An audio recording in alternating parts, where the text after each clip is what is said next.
members of the executive, members of the legislature, fellow Kenyans, hamjambo. Hamjambo tena.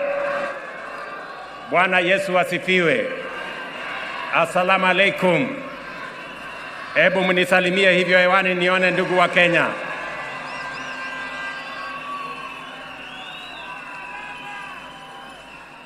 I am proud to witness the swearing in of the Honorable Abraham Professor Kithure Kindiki as the third Deputy President of the Republic of Kenya under the 2010 Constitution. I know him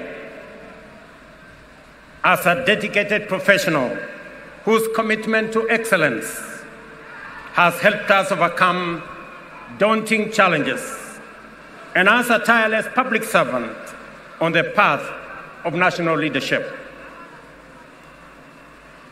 Abraham is also a patriot whose dedication to cohesion, national unity, and inclusivity is beyond reproach, an effective champion of peace and stability.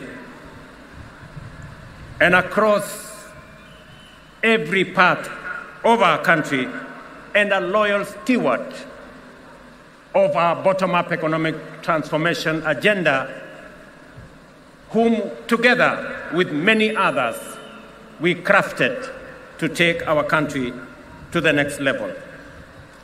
Over the past 2 decades, I have had the privilege to witness Professor Kindiki's work as a professor, litigation lawyer, consulting attorney, senator representing Tharaka Nithi, majority leader of the Senate, deputy speaker of the Senate, the most recently as cabinet secretary. I can confirm that in all these roles, he has demonstrated exceptional dedication, high competence and professionalism, and consistently delivered results beyond expectations. Professor Kindiki is a highly qualified and outstanding scholar, advocate and public servant, whose career has been defined by exemplary achievements which demonstrate his vision for positive change and commitment to high standards of efficiency in the performance of his duties. At this stage of the implementation cycle of our national transformation agenda, the people of Kenya require a patriotic public servant and a consummate champion of our constitutional dispensation, our broad-based national governance framework, and the bottom-up economic transformation agenda to support the cabinet and the presidency in delivering in full and on time. This moment calls for an individual who takes pride in a job well done, and is humble enough to be a loyal servant of the people, and who is selfless enough to reach out and mobilize the entirety of government towards delivering for Kenya, experienced enough to understand the importance of engaging all sectors of our economy to drive transformation, and committed enough to serve professionally with loyalty and, most importantly, with integrity. I am delighted to affirm that our coalition, and indeed our nation, is blessed with many professionals who meet all these criteria.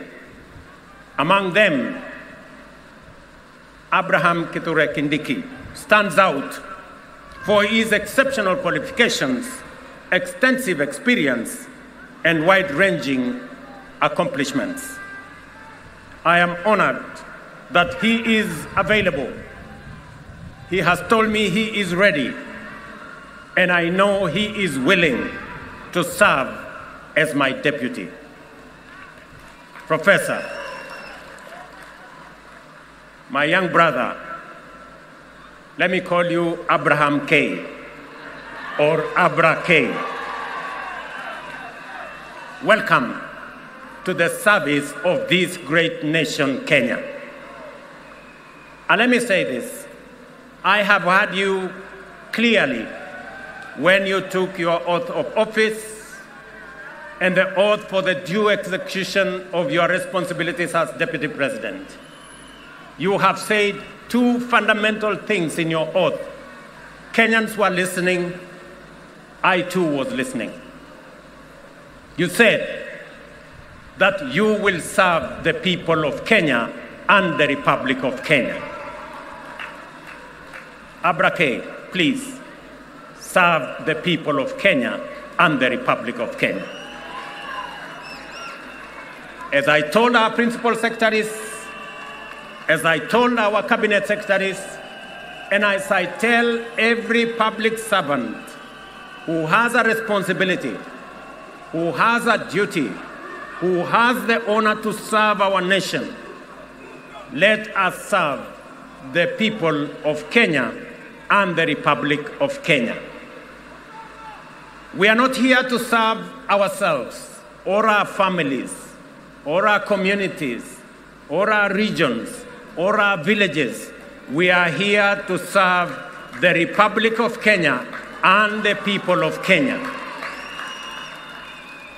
The second thing that you have said in your oath, I said in my oath, I listened to principal secretaries and cabinet secretaries and others. You have said you will serve without fear, without favor, without affection, and without ill will. My brother Abrake, I listened to you. The people of Kenya were listening to you. Serve without bias, without ill will, without favor, without affection, and without fear. So that together, the people of Kenya can know that their public servants, all of us, elected, appointed in different categories, shall know that we have one nation, one country, one people, and we are called upon by the Constitution of Kenya to serve them without bias, without fear, without favor. And let me undertake in this very historic national ceremony to the people of Kenya.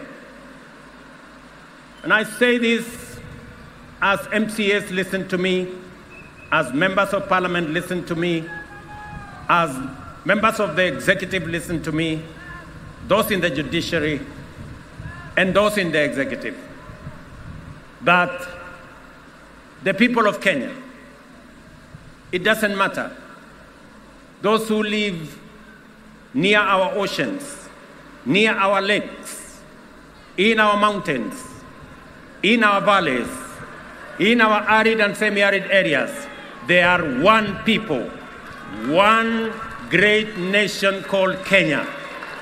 And I want to commit, pledge, and undertake that we will serve the people of Kenya equally, and no part of Kenya, no community in Kenya, no section of Kenya, no region of Kenya shall be left behind. We are going to work together. I say this to our representatives. Every MCA knows that they were never voted by all the people in their ward. Every member of parliament knows the same, that they were never voted by all the people in their constituency. And so does my friends governors. They know that not everybody in their county voted for them.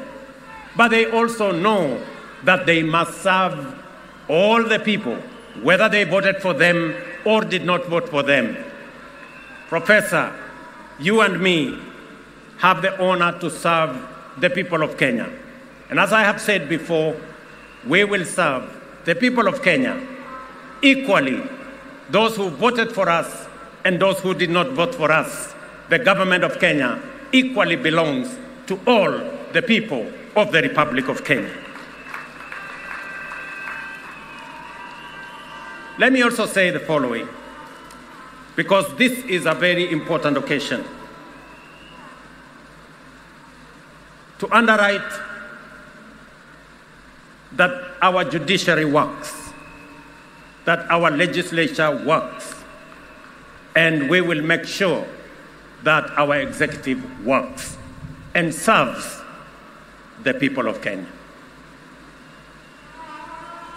I know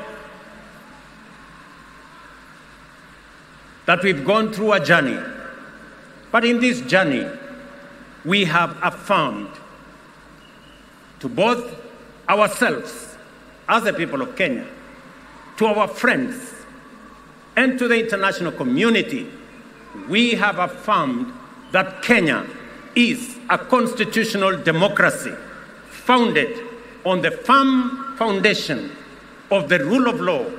We believe in freedom, and we believe in making sure that no Kenyan and none of us is left behind. Today we stand here as a people, united, peaceful, because we are a democracy, we believe in our constitution, we believe in the rule of law, and we are a free people, and we make choices. Let me also say this. To all of us who are public servants, it doesn't matter at what level. To all of us, we are reminded on this very historic day that we serve at the pleasure of the people of Kenya, and we serve under the provisions of the law and the Constitution of the Republic of Kenya. And that none of us, irrespective of the office we hold, is greater than what our Constitution says. We must obey, we must submit to the law and to the Constitution, because that is what makes us a nation. Let me say this as I conclude. We have made stride as a nation. Today, our savings as a percentage of our GDP is growing. We have changed and we have transformed our education system. Today, we have more teachers. We just announced another 20,000 teachers.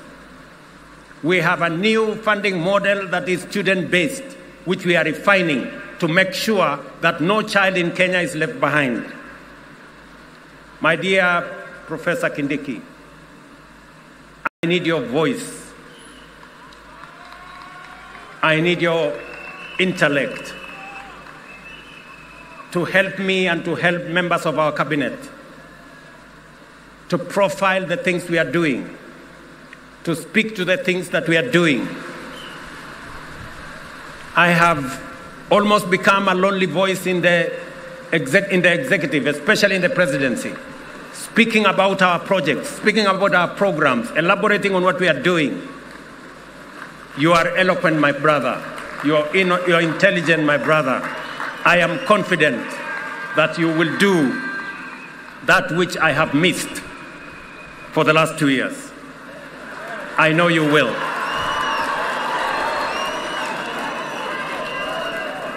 We have a huge program on university funding and higher education funding. We have a huge program that today our farmers across Kenya have access to fertilizer. We have a huge program on expanding our irrigation. We have a big program on what we are doing. We need your voice, and we need the voice of those of us in the executive to provide leadership and to see to it that indeed we achieve what we wrote into our Constitution.